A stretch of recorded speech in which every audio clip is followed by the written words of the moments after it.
ಸಾಮಾನ್ಯ ಜನರು ಡೈರೆಕ್ಟಾಗಿ ಹೋಗಿ ಶೇರ್ ಮಾರ್ಕೆಟಲ್ಲಿ ಹೂಡಿಕೆ ಮಾಡಬಹುದಾ? ಶೇರ್ ಮಾರ್ಕೆಟ್ಗೆ ನಿಮಗೆ ಎಕ್ಸ್ಪೀರಿಯನ್ಸ್ ಬೇಕಾಗಿಲ್ಲ. ನೀವು ಹೂಡಿಕೆ ಮಾಡಬೇಕಾ, ನಿಮ್ಗೆ ಭಾಳ ಇಷ್ಟನಾ, ತುಂಬ ವೆಬ್ಸೈಟ್ಗಳಿದೆ, ಅದನ್ನ ಫ್ರೀ ಇರುತ್ತೆ. ಇನ್ವೆಸ್ಟ್ಮೆಂಟ್ ಚೆನ್ನಾಗಿದ್ರೂ ಯಾವ ಟೈಮಲ್ಲಿ ಹೂಡಿಕೆ ಮಾಡಿದ್ರಿ ಅದು ಮುಖ್ಯ ಇರುತ್ತೆ. ಸೊ ಶೇರ್ ಮಾರ್ಕೆಟ್ ಕಲಿಯೋದಕ್ಕೆ ಬೆಸ್ಟ್ ಆಪ್ಷನ್ ಇದು. ವರ್ಚುವಲ್ ಟ್ರೇಡಿಂಗ್ ಅಂದ್ಬಿಟ್ಟಿರುತ್ತೆ. ಇವರೆಲ್ಲ ಏನು ಮಾಡ್ತಾರೆ, ನೀವು ಅಲ್ಲಿ ಲಾಗಿನ್ ಮಾಡಿದ್ರೆ ನಿಮಗೆ 1 ಕೋಟಿ ಡೂಪ್ಲಿಕೇಟ್ ಅಮೌಂಟ್ ಕೊಡ್ತಾರೆ. ಲಾಭ ಬಂದರೆ ಬರಲಿ, ಆದರೆ ನನ್ನ ಅಸ್ಲು ಹೋಗಬಾರ್ದು ಅನ್ನೋ ಕಾನ್ಸೆಪ್ಟ್ ಇದೆಯಾ ಸರ್? 10,000ಕ್ಕೆ ನೀವು ಬರೀ 1,000 ರೂಪಾಯಿ ಲಾಸ್ ಆಗ್ಬೋದು, ಆದರೆ ಪ್ರಾಫಿಟ್ ಬಂದರೆ 1 ಲಕ್ಷ ಅಷ್ಟು ಪ್ರಾಫಿಟ್ ಇದೆ. ಸೊ ಟ್ರೇಡಿಂಗಲ್ಲಿ ಇಟ್ ಇಸ್ ಪ್ರೂವನ್. ಯಾರು ದುಡ್ಡು ಮಾಡಲ್ಲ, ಮಾಡೋ ದುಡ್ಡು ಒಬ್ಬನೇ ಬ್ರೋಕರ್. ಶೇರ್ ಮಾರ್ಕೆಟಲ್ಲಿ ಇನ್ವೆಸ್ಟ್ ಮಾಡಬೇಕು ಅಂದರೆ ಎಷ್ಟು ಅಮೌಂಟಿಂದ ಸ್ಟಾರ್ಟ್ ಆಗುತ್ತೆ ಸರ್? ನಿಮ್ಮ ಹತ್ರ 100 ರೂಪಾಯಿ ಇದ್ರೂ ನೀವು ಶುರು ಮಾಡ್ಬೋದು. ಸರ್, ನಾನು ಒಂದಷ್ಟು ಶೇರ್ ಮಾರ್ಕೆಟ್ ಬಗ್ಗೆ ನಾನು ಕಳೆದ ಇಂಟರ್ವ್ಯೂಗಳನ್ನು ಮಾಡಿದ್ದೀನಿ, ಒಂದಷ್ಟು ತಿಳ್ಕೊಂಡಿದ್ದೀನಿ. ಬಟ್ ಆದರೆ ನಾನು ನಿಮ್ಮ ಮುಂದೆ ಇವಾಗ ನನಗೆ ಏನೂ ಗೊತ್ತಿಲ್ಲ ಶೇರ್ ಮಾರ್ಕೆಟ್ ಬಗ್ಗೆ, ನನಗೇನೂ ಗೊತ್ತಿಲ್ಲ. ಬಟ್ ಆದರೆ ನನಗೆ ಇಂಟ್ರೆಸ್ಟ್ ಇದೆ.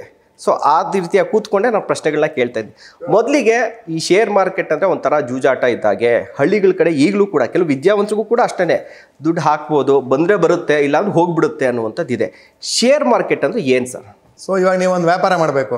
ಸೊ ಒಂದು ಎಕ್ಸಾಂಪಲ್, ಒಂದು ಜ್ಯುವೆಲರಿ ಅಂಗಡಿ ಮಾಡಬೇಕು ನೀವು. ಸೊ ನಿಮ್ಮ ಜ್ಯುವೆಲರಿ ಅಂಗಡಿ ಸಿಕ್ಕಾಪಟ್ಟೆ ಸಕ್ಸಸ್ ಆಗುತ್ತೆ. ಸೊ ಒಂದು ಜ್ಯುವೆಲರಿ ಅಂಗಡಿಗೆ ಎಷ್ಟು ಬೇಕು? ಒಂದು 5 ಕೋಟಿ ಬೇಕು. ನಿಮ್ಮ ಹತ್ರ ಇರೋದೇ 5 ಕೋಟಿ. ಸೊ ನಿಮಗೆ ಎಷ್ಟು ಡಿಮ್ಯಾಂಡ್, ಎಷ್ಟು ಚೆನ್ನಾಗಿದೆ ಅಂದರೆ ನೀವು ಇನ್ನೂ 10 ಅಂಗಡಿ ಓಪನ್ ಮಾಡಿದ್ರು ವ್ಯಾಪಾರ ಆಗುತ್ತೆ. ಆದರೆ 10 ಅಂಗಡಿ ಓಪನ್ ಮಾಡೋದಕ್ಕೆ ನಿಮಗೆ ಗೌರ್ಮೆಂಟ್ ಅವರು, ಬ್ಯಾಂಕ್ ಅವರು ಇನ್ನೂ ಒಂದು 5 ಕೋಟಿ ಕೊಡ್ತಾರೆ ಸಾಲ. ನಿಮಗೆ ಬೇಕಾಗಿರೋದು 50 ಕೋಟಿ. ಗೌರ್ಮೆಂಟ್ ಬ್ಯಾಂಕ್ ಅವರು 5 ಕೋಟಿ ಕೊಡ್ತಾರೆ. ಸೊ ಇನ್ನೂ 45 ಕೋಟಿ ಬೇಕು. ಅವಾಗ ಏನು ಮಾಡ್ತೀರಾ? ನಿಮ್ಮ ಫ್ರೆಂಡ್ಗಳು ಅವ್ರಿಗೆಲ್ಲ ಕೇಳ್ತೀರಾ, ಅವರೊಂದು 5 ಕೋಟಿ ಕೊಡ್ತಾರೆ. ಇನ್ನೂ 40 ಕೋಟಿ ಬೇಕು. ಅವಾಗ ಏನು ಮಾಡ್ತೀರಾ? ಅವಾಗ ಜನರ ಹತ್ರ ಹೋಗ್ತೀರಾ. ನೋಡಪ್ಪ, ನನಗಿದ್ರದ್ದು ನಾನು ಜ್ಯುವೆಲರಿ ಅಂಗಡಿ ಮಾಡ್ತಾಯಿದ್ದೀನಿ, ನೋಡಿ ನಿಮ್ಗೆ ಗೊತ್ತು ಆಲ್ರೆಡಿ ಎಷ್ಟೊಂದು ಚೆನ್ನಾಗಿದೆ, ನಾನು ಏನು ವ್ಯಾಪಾರ ಮಾಡೋರು ಏನು ಲಾಭವನ್ನು ನಿನ್ಗೊಂದು ಭಾಗ ಹಾಕ್ಕೊಡ್ತೀನಿ, ನಿನ್ಗೊಂದು ಪಾಲು ಕೊಡ್ತೀನಿ ಅಂದ್ಬಿಟ್ಟು ಬರ್ತಾರೆ. ಅದು ಶೇರ್ ಅಂದರೆ ಅದು. ಶೇರ್ ಅಂದರೆ ಭಾಗ. ನಿಮ್ಮ ಪ್ರಾಫಿಟ್ ಲಾಸಲ್ಲಿ ನನಗೊಂದು ಭಾಗ ಕೊಡಿ ಅಂದ್ಬಿಟ್ಟು. ಸೊ ಅದು ಭಾಗ ಜಾಸ್ತಿನೂ ಆಗ್ಬೋದು, ಕಮ್ಮಿನೂ ಆಗ್ಬೋದು. ಸೊ ಒಂದು ಸಿಂಪಲ್ ಎಕ್ಸಾಂಪಲ್ ಹೇಳ್ತೀನಿ. Yes sir. ಸೊ ಇವಾಗ ನೀವು ನಿಮಗೆ ಒಂದು 10 ಕೋಟಿ ಬೇಕು. ನೀವು 10 ಕೋಟಿನಲ್ಲಿ 1 ಕೋಟಿ ಅರೇಂಜ್ ಮಾಡಿದ್ದೀರಾ. ಇನ್ನೂ 1 ಕೋಟಿ ಫ್ರೆಂಡ್ಗಳೆಲ್ಲ ಕೊಡ್ತಾರೆ. ಇನ್ನೂ ಒಂದು 8 ಕೋಟಿ ಬೇಕು ನಿಮಗೆ. ನಿಮ್ಮ ಫ್ರೆಂಡನ್ನ ಮಾತ್ರ ಕರ್ಕೊಂಬರ್ತಾರೆ, ಆಯಿತಾ? ನನಗೆ ಶಿವಪ್ರಸಾದ್ ಯಾರು ಗೊತ್ತಿಲ್ಲ, ನನಗೆ ನಿಮ್ಮ ಫ್ರೆಂಡ್ ಕರ್ಕೊಂಬರ್ತಾರೆ. ಅವ್ರು ಹೇಳ್ತಾರೆ, ನೋಡಪ್ಪ ಇವ್ರು ನನ್ನ ಫ್ರೆಂಡು, ಇವ್ರ ಹತ್ರ 1 ಕೋಟಿ ಇವ್ರು 8 ಕೋಟಿ ಬೇಕು, ಏನನ್ನ ಇದ್ರೆ ಕೊಡು ಅಂದ್ಬಿಟ್ಟು. ನಾನು ಆಯ್ತು ಅಂದ್ಬಿಟ್ಟು 1 ಕೋಟಿ ಕೊಡ್ತೀನಿ. ಆದರೆ ನಾನು ಕಂಡೀಷನ್ ಹಾಕ್ತೀನಿ, ಏನಪ್ಪ, ನಾನು ಬಂದು ಅವಾಗ ನೋಡ್ತೀನಿ ಅಂಗಡಿ ಅಂದ್ಬಿಟ್ಟು. ಸೊ 1 ಕೋಟಿ ಕೊಟ್ಟ ಮೇಲೆ ಒಂದು 3 ತಿಂಗಳಾದ್ಮೇಲೆ ಬಂದು ನೋಡ್ತೀನಿ ನಿಮ್ಮ ಶೋರೂಮು ಏನೂ ಇಲ್ಲ, ಬಿಲ್ಡಿಂಗ್ ಕೂಡ ಹೊಡೆದಿಲ್ಲ, ಹಳೆ ಬಿಲ್ಡಿಂಗ್ ಕೂಡ ಹೊಡೆದಿಲ್ಲ. ಶೋರೂಮ್ ಅಂದರೆ ಏನು, ಹಳೆ ಬಿಲ್ಡಿಂಗ್ ಹೊಡೆದು ಹೊಸ ಬಿಲ್ಡಿಂಗ್ ಕಟ್ಟು ಎಲ್ಲಗಡೆ ಇಂಟೀರಿಯರ್ ಮಾಡಿ ಜ್ಯುವೆಲರಿ ಎಲ್ಲ ತಂದು ಮಾಡಬೇಕು. ಮಾಡಿಲ್ಲ. ಆಯಿತು, ಪರವಾಗಿಲ್ಲ ಅಂದ್ಬಿಟ್ಟು ನಾನು 3 ತಿಂಗಳಾಯಿತು, 6 ತಿಂಗಳಾಯಿತು, ಆದರೂ ಬಂದಿಲ್ಲ. ನಿಮ್ಗೇನಿಗೆ ಬಂದಿಲ್ಲ ಅಂದರೆ ನೀವು ಅದು ಏನನ್ನು ಅಪ್ಲೈ ಮಾಡ್ತಾ ಇದ್ದೀರಾ ಲೈಸೆನ್ಸ್ಗಳಿಗೆ, ಅದು ಬರೋದಕ್ಕೆ ಲೇಟ್ ಆಗಿದೆ. ಅದು ನಿಮ್ಮ ಕಷ್ಟ. ನಮಗೇನು, ನಮ್ಮ ಕಣ್ಣು ಮುಂದೆ ಕಾಣಿಸ್ತಾ ಇಲ್ಲ. ಅವಾಗ ನಾನು ಏನು ಮಾಡ್ತೀನಿ, ಬೇಡಪ್ಪ, ನನಗೆ ನನ್ನ ದುಡ್ಡು ಒಂದು ವಾಪಸ್ ಕೊಟ್ಬಿಟ್ಟು ನನ್ನ ಫ್ರೆಂಡ್ಗೆ ಹೇಳ್ತೀನಿ, ನನ್ನ ದುಡ್ಡು ಒಂದು ವಾಪಸ್ ಕೊಡಿಸ್ಬಿಡು ಅಂದ್ಬಿಟ್ಟು. ಸೊ ಅವಾಗ ನನ್ನ ಫ್ರೆಂಡ್ ಏನು ಮಾಡ್ತಾನೆ, ಭಾಳ ನಿಮಗೆ ಕ್ಲೋಸು, ನಿಮ್ಮ ಹತ್ರ ದುಡ್ಡು ಇಸ್ಕೊಳಕ್ಕಾಗಲ್ಲ, ನೀವು ಆಲ್ರೆಡಿ ತೊಂದರೆಯಲ್ಲೇ ಇದ್ದೀರಾ. ಅವನು ಬೇರೆ ಫ್ರೆಂಡ್ ಹತ್ರ ಹೋಗ್ತಾನೆ, ನೋಡಪ್ಪ ಹಿಂಗೆ ಶಿವಪ್ರಸಾದ್ ನಿನ್ಗೆ ಗೊತ್ತಲ್ಲ, ಅವ್ರು ಮಾಡ್ತಾ ಇದ್ದಾರೆ 1 ಕೋಟಿ ನೋಡು ಅಂದ್ಬಿಟ್ಟು. ಸೊ ಅವನಿಗೆ ಅಕಸ್ಮಾತ್ ನಿಮ್ಮ ಮೇಲೆ ಓಪು ಜಾಸ್ತಿ ಇದ್ದರೆ, ಶಿವಪ್ರಸಾದ್ ಪರವಾಗಿಲ್ಲಪ್ಪ ಚೆನ್ನಾಗಿ ಮಾಡ್ತಾನೆ ಅಂದರೆ ಅವ್ರು 1 ಕೋಟಿ ಅಲ್ಲ 1.25 ಕೋಟಿ ಬಿಟ್ಟರೆ ತೊಗೊಳ್ತಾರೆ. ಇಲ್ಲ ಶಿವಪ್ರಸಾದ್ ಓಡೋಗ್ಬಿಟ್ರೆ ಅಂದ್ಬಿಟ್ಟು ಅವ್ರಿಗೂ ಏನೋ ಡೌಟ್ ಬಂದರೆ 1 ಕೋಟಿ ಅಲ್ಲ, ಬರೀ 60 ಲಕ್ಷ ಕೊಡ್ತೀರಾ ಅಂದ್ಬಿಟ್ಟು ಕೇಳ್ತಾರೆ. ಸೊ ನಾನು ಇವಾಗ ಮಾರಿದ್ನಲ್ವ, ನಿಮ್ಮ ಹತ್ರ 1 ಕೋಟಿ ಕೊಟ್ಬಿಟ್ಟು ನಾನು ತೊಗೊಂಡಿದ್ದೆ. ಇವಾಗ 1 ಕೋಟಿ ನಾನು ಮಾಡ್ತಾಯಿದ್ದೀನಿ, ಎಷ್ಟಕ್ಕೆ? 60 ಲಕ್ಷಕ್ಕೆ ಮಾಡ್ತೀನಿ ಲಾಸು, ಇಲ್ಲ 1.25 ಕೋಟಿಗೆ ಮಾಡ್ತೀನಿ ಪ್ರಾಫಿಟ್. ಸೊ ಪ್ರಾಫಿಟ್ ಲಾಸ್ ಇದೆ. ಸೊ ನಿಮ್ಮ ಫ್ರೆಂಡ್ ಇದ್ದಾರಲ್ವ, ಅವರು 1.25 ಕೋಟಿ ಕೊಟ್ಟು ತೊಗೊಂಡಿದ್ರೆ ಕಂಪನಿನ ಸಿಕ್ಕಾಪಟ್ಟೆ ಬೆಳೆದು ಪ್ರಾಫಿಟ್ ಆದರೆ ಸಿಕ್ಕಾಪಟ್ಟೆ ದುಡ್ಡು ಮಾಡೋರು ಅವರು. ಕಂಪನಿಯಲ್ಲಿ ಲಾಸ್ ಆದರೆ ಅವ್ರು 60 ಲಕ್ಷನೂ ಹೋಯ್ತು. ಸೊ ಯಾವುದೇ ವ್ಯಾಪಾರ ಇದ್ರೂ ಪ್ರಾಫಿಟ್ ಲಾಸ್ ಇರುತ್ತೆ. ಸೊ ಚಿಕ್ಕಪೇಟೆನಲ್ಲೂ ಅಷ್ಟೇ ಇಷ್ಟೊಂದು ವ್ಯಾಪಾರ ಇದೆ. ಹಂಗನ್ಬಿಟ್ಟು ನೀವು ಒಂದು ಸೀರೆ ಅಂಗಡಿ ಓಪನ್ ಆಗಿದ ತಕ್ಷಣ ವ್ಯಾಪಾರ ಆಗಲ್ಲ. ಸೊ ಅದಕ್ಕೆ 3 ತಿಂಗಳು 6 ತಿಂಗಳು 1 ವರ್ಷ 2 ವರ್ಷ 5 ವರ್ಷ ಬೇಕು. ಸೊ ಶೇರ್ ಮಾರ್ಕೆಟ್ ಇರಲಿ, ಭೂಮಿ ಇರಲಿ, ನಿಮ್ಮ ಸ್ವಂತ ವ್ಯಾಪಾರ ಇರಲಿ, 3 ವರ್ಷ 5 ವರ್ಷ ಬೇಕು ಕುದುರೋದಕ್ಕೆ. ಸೊ ನೀವು ಯಾವುದೇ ಹೂಡಿಕೆ ಮಾಡಿದ್ಮೇಲೆ, ನೀವು ವ್ಯಾಪಾರ ಓಪನ್ ಮಾಡಿದ್ಮೇಲೆ 3 ವರ್ಷ 5 ವರ್ಷ ಟೈಮ್ ಕೊಟ್ಟರೆ ಡೆಫಿನೆಟ್ಲಿ ಪ್ರಾಫಿಟ್ ಬರುತ್ತೆ. ಹಂಗನ್ಬಿಟ್ಟು ಯಾವುದಾದ್ರೂ ಕೊಟ್ಟರೆ ಆಗಲ್ಲ. ಇವಾಗ 1 ಕೋಟಿ ನಾನು ನಿಮ್ಗೆ ಕೊಡ್ಬೇಕು ಅಂದ್ಬಿಟ್ಟು ಹೇಳಿದೆ, ನೀವು ಕರೆಕ್ಟ್ ಮನುಷ್ಯ ಇದ್ದರೆ ನಾನು ಕೊಡಬೇಕು. ಇಲ್ಲ ನಿಮ್ಮದು ಆಲ್ರೆಡಿ ಕೇಸ್ಗಳಿದೆ, ನಿಮ್ದೇನೋ ಡೌಟ್ ಇದ್ದರೆ ನಾನು ಕೊಡಬೇಕಾ? ಕೊಡಬೇಡ ತಾನೆ. ಸೊ ಈ ಥರ ಶೇರ್ ಮಾರ್ಕೆಟ್ ಇದ್ದರೂ ಅಷ್ಟೇ, ನಾವು ನೋಡ್ಕೊಂಡು ಕೊಡಬೇಕು. ಕೊಟ್ಟಿಲ್ಲ ಅಂದರೆ ನಮಗೆ ತೊಂದರೆ ಅದು. ಸೊ ಇವಾಗ ಸುದರ್ಶನ್ ಸಿಲ್ಕ್ ಅಂದ್ಬಿಟ್ಟು ಹೆಸರು ತೊಗೊಬೋದಾ? ಸುದರ್ಶನ್ ತಗೊಂಬೋದು ಸರ್, ತಗೊಂಬೋದು, ಖಂಡಿತವಾಗ್ಲೂ ಸರ್. ಸೊ ಇವಾಗ ಸುದರ್ಶನ್ ಸಿಲ್ಕ್ಸ್ ಇದ್ದಾರೆ, ಆಯ್ತಾ? ಸೊ ಸುದರ್ಶನ್ ಸಿಲ್ಕ್ ನಿಮ್ಗೆ ಗೊತ್ತು, ಚಿನ್ನ ಸಿಕ್ಕಾಬಡೆ ವ್ಯಾಪಾರ ಇದೆ. ಹೌದು. ಅವರು ಹೇಳ್ತಾರೆ, ನೋಡಪ್ಪ ನಾನು ಚಿಕ್ಕಪೇಟ್ ಶೋರೂಮ್ ಒಂದು ಮಾರ್ಬಿಡ್ತಾ ಇದ್ದೀನಿ, ಬೇರೆ ಶೋಮಲ್ಲ ನೋಡ್ತೀನಿ, ನಿನಗೆ ಬೇಕಾ ಅಂದ್ಬಿಟ್ಟು ಕೇಳ್ತಾರೆ. ನೀವು ಸುದರ್ಶನ್ ಸಿಲ್ಕ್ ಎಷ್ಟು ಒಳ್ಳೆ ಹೆಸರಿದೆ, ನಾನು ಸುಮ್ಮನೆ ತೊಗೊಂಡು ಕೂತ್ಕೊಂಡ್ರೆ ಸಾಕು ಸಿಕ್ಕಾಬಡೆ ವ್ಯಾಪಾರ ಆಗೋದು, ನೀವು ತೊಗೊಂಡಿರಾ. ಸೊ ನೀವು 5 ಕೋಟಿ ಕೊಟ್ಟು ತೊಗೊಂಡ್ರಿ. ನೀವು ತೊಗೊಂಡಿದ ತಕ್ಷಣ ಏನಾಯ್ತು, ನೆಕ್ಸ್ಟ್ ಡೇನೇ ಆಷಾಢ ಮಾಸ. ಸೊ ವ್ಯಾಪಾರ ಆಯ್ತು ಆಷಾಢ ಮಾಸದಲ್ಲಿ? ಆಗಲ್ಲ. ಇಲ್ಲ, ನಿಮ್ಗೆ ಖರ್ಚಿದೆ ತಾನೆ. ಹೌದು. ನೀವು ಕೆಲಸದವ್ರು ಕೊಡಬೇಕು, ಬಾಡಿಗೆ ಕೊಡಬೇಕು, ಕರೆಂಟ್ ಬಿಲ್ ಕಟ್ಟಬೇಕು, ಸೊ ಲಾಸ್ ಇದೆ. ಸೊ ಆಷಾಢ ಮಾಸ ಫುಲ್ಲು ನೋಡ್ಬಿಟ್ಟು ನೀವು ಇದು ರೇಷ್ಮೆ ವ್ಯಾಪಾರ ಅಷ್ಟೇನಪ್ಪ, ಸೀರೆ ವ್ಯಾಪಾರ, ನಾನು ತಪ್ಪು ಮಾಡಿಬಿಟ್ಟು ಐ ಆಚೆ ಬಂದರೆ. ಸೊ ನೀವು ಹೂಡಿಕೆ ಮಾಡೋ ಟೈಮ್ ಕೂಡ ಇಂಪಾರ್ಟೆಂಟು. ಸೊ ಹೂಡಿಕೆ ಮಾಡೋ ಟೈಮು ಇಂಪಾರ್ಟೆಂಟ್. ಅದೇ ನೀವು ಆಷಾಢ ಮುಗಿಸ್ಬಿಟ್ಟು ಇನ್ನು 1 ತಿಂಗಳು ವೆಯ್ಟ್ ಮಾಡಿದ್ರೆ ಶ್ರಾವಣ ಬರುತ್ತೆ, ಎಷ್ಟು ವ್ಯಾಪಾರ ಆಗುತ್ತೆ. ನಿಮ್ಮ ಖರ್ಚು ಇಷ್ಟೇ, ಅದರ ವ್ಯಾಪಾರ ಎಷ್ಟಾಯಿತು. ಸೊ ಆ ಥರ ಯಾವುದೇ ಇನ್ವೆಸ್ಟ್ಮೆಂಟ್ ಇದ್ರೂ, ಇನ್ವೆಸ್ಟ್ಮೆಂಟ್ ಚೆನ್ನಾಗಿದ್ರು ಯಾವ ಟೈಮಲ್ಲಿ ಹೂಡಿಕೆ ಮಾಡಿದ್ರಿ ಅದು ಮುಖ್ಯ ಇರುತ್ತೆ. ಆವಾಗ you will always make money. ಇಲ್ಲ ಅಂದರೆ ಬಹಳ ಕಷ್ಟ ದುಡ್ಡು ಮಾಡೋದು. Okay sir. ಸರ್, ಈಗ ಸಾಮಾನ್ಯ ವ್ಯಕ್ತಿ, ಈಗ ನೀವು ಹೇಳಿದ್ರ ಶೇರ್ ಮಾರ್ಕೆಟ್ ಅಂದ್ರೆ ಏನು ಅಂತ ಹೇಳಿದ್ರ, ಅದನ್ನ ಸಾಮಾನ್ಯ ವ್ಯಕ್ತಿ ಪರ್ಚೇಸ್ ಮಾಡಿ, ಜನರಲ್ ಇರುವಂತದ್ದು ಅಂತಂದ್ರೆ ಯಾವುದೋ ಒಂದು ಮಹೇಂದ್ರ ಕಂಪ್ನಿನೋ ಮತ್ತೊಂದು ರಿಲಯನ್ಸ್ ಜಿಯೋನೋ ಬರುತ್ತೆ, ಅದೇನಿದ್ರು ದುಡ್ಡಿರೋಂಥ ಶ್ರೀಮಂತಗಳು ಮಾತ್ರ ಹಾಕ್ತಾರೆ ಅಷ್ಟೇನೆ. ನಾವೆಲ್ಲ ಹೋಗಿ ಡೈರೆಕ್ಟ್ ಆಗಿ ಹೂಡಿಕೆ ಮಾಡಕ್ ಆಗುತ್ತಾ ಅನ್ನುವಂಥದ್ದು ಇದೆ. ಓಕೆ. ಸೊ ಇವಾಗ ಬರೇ ನಮ್ಮ ಏನು ಇನ್ಕಮ್ ಇದೆ ಅದ್ರ ಮೇಲೆ ಡಿಪೆಂಡ್ ಆಗಬಾರ್ದು. ಇವಾಗ ನನಗೆ ಸಂಬಳ ಬರುತ್ತೆ, ಬರೇ ಸಂಬಳದ ಮೇಲೆ ಡಿಪೆಂಡ್ ಆಗಬಾರ್ದು, ಯಾಕಂದ್ರೆ ಸಾಲಲ್ಲ. ಇಲ್ಲ ನಂದು ಬರೇ ಒಂದು ಚಿಲ್ಲರೆ ಅಂಗಡಿ ಇದೆ, ಬರೇ ಚಿಲ್ಲರೆ ಅಂಗಡಿ ಇನ್ಕಮ್ ಸಾಲಲ್ಲ. ಸೊ ನಾನು ಬೇರೆ ವ್ಯಾಪಾರನೂ ಮಾಡಬೇಕು. ಬೇರೆ ವ್ಯಾಪಾರ ಮಾಡೋದಕ್ಕೆ ನನಗೆ ಬಂಡವಾಳ ಬೇಕು, ಬಂಡವಾಳ ಇಲ್ಲ. ನಾಲೆಜ್ ಬೇಕು, ಇಲ್ಲ. ಎಕ್ಸ್ಪೀರಿಯನ್ಸ್ ಬೇಕು, ಗೊತ್ತಿಲ್ಲ. ಎಲ್ಲಿ ತೊಗೊಬೇಕು, ಎಲ್ಲಿ ಮಾರಬೇಕು, ರಾ ಮೆಟೀರಿಯಲ್ ಎಲ್ಲಿ ತೊಗೊಬೇಕು ಗೊತ್ತಿಲ್ಲ. ಪ್ಲಸ್ ನಾನು ವ್ಯಾಪಾರ ಮಾಡಿ ರೂಢಿ ಇಲ್ಲ. ಅವಾಗ ಏನು ಮಾಡ್ತೀವಿ, ನಮ್ಮ ಫ್ರೆಂಡ್ ಯಾರೋ ಒಂದು ಮೆಡಿಕಲ್ ಶಾಪ್ ಇಡ್ತಾ ಇದ್ದಾನೆ, ಅವ್ನಿಗೆ ಹೇಳ್ತಾನೆ ನನಗೆ ದುಡ್ಡು ಬೇಕಪ್ಪ ಅಂದ್ಬಿಟ್ಟು. ಅವಾಗ ನಾವು ಏನು ಮಾಡೋದು, ನಾನು ಸಾಲ ಕೊಡಲ್ಲಪ್ಪ, ನಿನಗೆ ದುಡ್ಡು ಕೊಡ್ತೀನಿ, ಅದನ್ನು ಪರ್ಸೆಂಟೇಜ್ ಕೊಟ್ಬಿಡು ಅಂತೀವಿ. ಸೊ ಅದೇ ಶೇರು, ಅವನಕ್ಕೆ ಪರ್ಸೆಂಟೇಜ್ ತೊಗೊಳ್ತಾ ಇದೀವಿ. ಇವಾಗ ನಿಮ್ಮ ಫ್ರೆಂಡು ಚೆನ್ನಾಗಿ ವ್ಯಾಪಾರ ಮಾಡಿದ್ರೆ ಪರವಾಗಿಲ್ಲ, ಇಲ್ಲ ಅಂದರೆ ಸೊ ಸಪೋಸ್ ಚೆನ್ನಾಗಿ ವ್ಯಾಪಾರ ಮಾಡ್ತಾನೆ, ಆದರೆ ಬೇಗ ಬುಕ್ಕಲ್ಲಿ ಲಾಸ್ ತೋರಿಸಿದ್ರೆ. ಸೊ ಒಂದು ವ್ಯಾಪಾರ ಒಂದೇ ಅಲ್ಲ, ಮನುಷ್ಯ ಸರಿಯಾಗಿದ್ದಾನ ಅದು ನೋಡ್ಬೇಕು. ಸೊ ಶೇರ್ ಮಾರ್ಕೆಟ್ ಒಂದು ಸಿಂಪಲ್ ಎಕ್ಸಾಂಪಲ್ ಇಟ್ಟಿದ್ದೀನಿ. ಪಾಂಡವಗಳು ಕೇಳ್ಕೊಳ್ಳಿ. ಪಾಂಡವಗಳು ಯಾರು? ಯುಧಿಷ್ಠಿರ, ಭೀಮ, ಅರ್ಜುನ, ನಕುಲ, ಸಹದೇವ. ಸೊ ಯುಧಿಷ್ಠಿರ ಏನು, ಎಥಿಕ್ಸ್, ಅವನು ಆರ್ಟ್ ತುಂಬ ಒಳ್ಳೆಯದು. ಸೊ ಯಾವುದೇ ಕಂಪನಿ ಇದ್ರೂ ಅವ್ರ ಕಂಪನಿ ಪ್ರಮೋಟರ್ CEO ಅವನು ಆರ್ಟ್ ಚೆನ್ನಾಗಿದೆಯಾ, ಅವನು ಯಾವುದು ಕೇಸ್ ಇಲ್ವಾ, ಯಾವುದೋ ಒಂದು ಕ್ರಿಮಿನಲ್ ಕೇಸು ಈ ಥರ ಯಾವುದು ಇಲ್ವಾ ನೋಡ್ಬಿಟ್ಟು, ಅದು ಫಸ್ಟ್ ಪಾಯಿಂಟ್ ನಿಮಗೆ ಕಂಪನಿ ಚೂಸ್ ಮಾಡೋದಕ್ಕೆ. ಎರಡನೇದು ಭೀಮಾದೇನು ಸ್ಪೆಷಾಲಿಟಿ, ಸ್ಟ್ರೆಂತು. ಸೊ ಎಲ್ಲೋದ್ರೂ ಆ ಕಂಪನಿ ಹೆಂಗಿರ್ಬೇಕಂದ್ರೆ, ಆ ಕಂಪನಿ ದುಡ್ಡು ಜಾಸ್ತಿ ಮಾಡಿದ್ರೆ ಬೇರೆಯವ್ರು ಫಾಲೋ ಮಾಡಬೇಕು, ಆ ಕಂಪನಿ ಕಮ್ಮಿ ಮಾಡಿದ್ರೆ ಬೇರೆಯವ್ರು ಕಮ್ಮಿ ಮಾಡಬೇಕು. ಎಕ್ಸಾಂಪಲ್ ಜಿಯೋ ಮೊಬೈಲ್, ಅವ್ನು ಜಾಸ್ತಿ ಮಾಡಿದ್ರೆ ಬೇರೆಯವ್ರು ಜಾಸ್ತಿ ಮಾಡ್ತಾರೆ, ಅವ್ನು ಕಮ್ಮಿ ಮಾಡಿದ್ರೆ ಬೇರೆಯವ್ರು ಕಮ್ಮಿ ಮಾಡ್ತಾರೆ. Asian paints, Asian paints paint ಕಂಪನಿಯಿಂದ ಅವ್ನು ಜಾಸ್ತಿ ಮಾಡಿದ್ರೆ ಎಲ್ಲ ಪೇಂಟ್ಗಳು ಜಾಸ್ತಿ ಮಾಡ್ತಾರೆ, ಅವ್ನು ಕಮ್ಮಿ ಮಾಡಿದ್ರೆ ಎಲ್ಲ ಕಮ್ಮಿ ಮಾಡ್ತಾರೆ. ಸೊ ಭೀಮಾ ಆ ಥರ ಸ್ಟ್ರೆಂತ್ ಇದೆಯಾ ಕಂಪನಿಗೆ, ಅವನಿಗೆ ಪವರ್ ಇದೆಯಾ ಪ್ರೈಸ್ನ ಚೂಸ್ ಮಾಡೋದಕ್ಕೆ. ಅದು ಮೂರನೇದು ಅರ್ಜುನ, ಫೋಕಸ್, ಒಂದೇ ಗುರಿ ಇರಬೇಕು. ಅರ್ಜುನ ಹೆಂಗೆ ಫೋಕಸ್, ಆ ಥರ ಪೇಂಟ್ ಕಂಪನಿ ಅಂದರೆ ಪೇಂಟೇ ಇರಬೇಕು. ಅವ್ನು ಪೇಂಟ್ ಬಿಟ್ಟು ನಾನು ಸ್ಟೀಲು ಮಾಡ್ತೀನಿ, ಸಿಮೆಂಟು ಮಾಡ್ತೀನಿ ಅಂದರೆ ಫೋಕಸ್ ಹೋಗ್ಬಿಡುತ್ತೆ. ಸೊ ಅವ್ರಿಗೆ ಅಷ್ಟು ವ್ಯಾಪಾರ ಪ್ರಾಫಿಟ್ ಬರೋ ಚಾನ್ಸ್ ಇಲ್ಲ. ಅದಕ್ಕೆ ಫೋಕಸ್ಡ್ ಕಂಪನಿಗೆ ತುಂಬ ದುಡ್ಡು ಬರೋದು, ತುಂಬ ಪ್ರಾಫಿಟ್ ಬರೋದು. ನಾಲ್ಕನೇದು ನಕುಲದೇನು ಸ್ಪೆಷಾಲಿಟಿ, ಮೈಕ್ರೋ ಮ್ಯಾನೇಜ್ಮೆಂಟ್, ಅಂದರೆ ಚಿಕ್ಕ ಕೆಲಸದವ್ರಿಗೆ ನೋಡ್ಕೊಳೋದು, ಕರೆಕ್ಟಾಗಿ ನೋಡ್ಕೊಳೋದು. ಸೊ ಬರೇ ಕಂಪನಿ ಓನರ್ಸ್ ಏನಾಗಿದ್ರೆ ಸಾಲಲ್ಲ, ಕಂಪನಿನ ಕೆಲಸದವ್ರಿಗೆ ಹೆಂಗೆ ನೋಡ್ಕೊಂಡಿದ್ದಾರೆ, ಅವ್ರಿಗೆ ಬೋನಸ್ ಕೊಡ್ತಾ ಇದ್ದಾರಾ, ಅವ್ರಿಗೆ ಆನ್ ಟೈಮ್ ಸ್ಯಾಲರಿ ಕೊಡ್ತಾ ಇದ್ದಾರೆ, ಅದೆಲ್ಲ ಇರಬೇಕು. ಅದೆಲ್ಲ ಇದ್ರೆ ಕಂಪನಿ ಚೆನ್ನಾಗಿರುತ್ತೆ. ಮತ್ತೆ ಫಿಫ್ತ್ ಮೇನ್ ಸಹದೇವ ಏನು ಸ್ಪೆಷಾಲಿಟಿ, ಸಹದೇವ್ದು ದೂರದೃಷ್ಟಿ. 5 ವರ್ಷ 10 ವರ್ಷ ಆದ್ಮೇಲೆ ನನ್ನ ಕಂಪನಿ ಹೆಂಗಿರುತ್ತೆ, ಸೊ ಅವ್ರು ಇಂಟರ್ವ್ಯೂ ಬಂದಾಗ ಹೇಳ್ತಾರ 10 ವರ್ಷ ಆದ್ಮೇಲೆ ನಮ್ಗೆ ಇಷ್ಟು ಶೋರೂಮ್ ಮಾಡೋ ಐಡಿಯಾ ಇದೆ, ಇಷ್ಟು ಸ್ಟೋರ್ಗಳು ಮಾಡೋ ಐಡಿಯಾ ಇದೆ, ವಿಷನ್ ಇದೆಯಾ.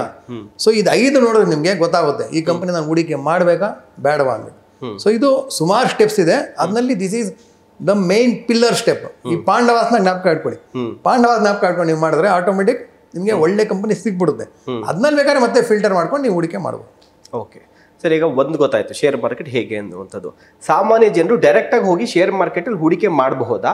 ಅದಕ್ಕೆ ಏನಾದ್ರು ಮಾಡಬೇಕು ಅಂದರೆ ಇಂಥ ಕ್ರೈಟೀರಿಯಾಗಳು, ಈ ಥರ ಡಾಕ್ಯುಮೆಂಟ್ ಬೇಕು, ಅಥವಾ ನಮ್ದು ಬೇರೆ ಏನಾದ್ರು ಕೂಡ ಟರ್ನ್ ಓವರ್ ಆಗಿರಬೇಕು, ಇಷ್ಟು ಲಕ್ಷ ಇಷ್ಟು ಕೋಟಿ, ಈ ಥರದ್ದು ಏನಾದ್ರು ಇದೆಯಾ ಸರ್? ಆ ಥರ ಇಲ್ಲ, ಅದಕ್ಕೆ ಇಷ್ಟೊಂದು ಜನ ಲಾಸ್ ಮಾಡ್ಕೊಳೋದು.